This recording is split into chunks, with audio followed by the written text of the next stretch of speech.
My name is Victoria. I'm a community architect. What that means is that I do a variety of very messy things involving running creative mornings, which is a monthly talk happening in 140 cities globally. I also help startups, corporates, governments, institutions, all sorts of people understand how to create a sustainable community and culture. Top 5 things I've learned. First of all, to find your tribe or tribes, because there can be many of them. But understanding that you have to find your people and give yourself the environment you need to really go on this journey. Find the people who say, hell yes, I understand you, I know what you're talking about, I feel the same. The second is to find your mentors, and I really believe that everyone should have a mentor, especially living in London. It's so easy to find one.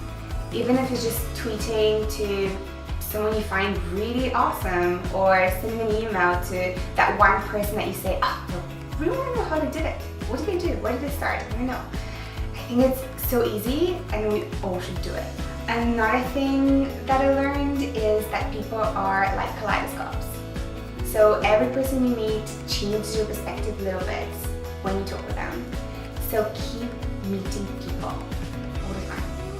Even if it's not very comfortable, it's not for everyone. There are a lot of introverts out there saying, oh my god, I really want to do that. But you don't need to be in big crowds with hundreds of people. You can just be with 2 people you find interesting. I've also learned that you have to control your narrative and that no one else is responsible for that. So we have this romanticized idea of someone's going to come and find us in the street and say, hey, do you want to be on the cover of Vogue? And it's the same with tech and being an entrepreneur. No one is going to come and say, do you want this grant? Do you want to be in Wired? No, you have to actually go and make the effort and hustle and talk to people and really make it happen. I think that's my 5th point, is that you have to be very loose about that narrative because you don't know what is going to happen. So if you're too desperate about that one narrative of success for entrepreneur, chances are it's not exactly going to go that way.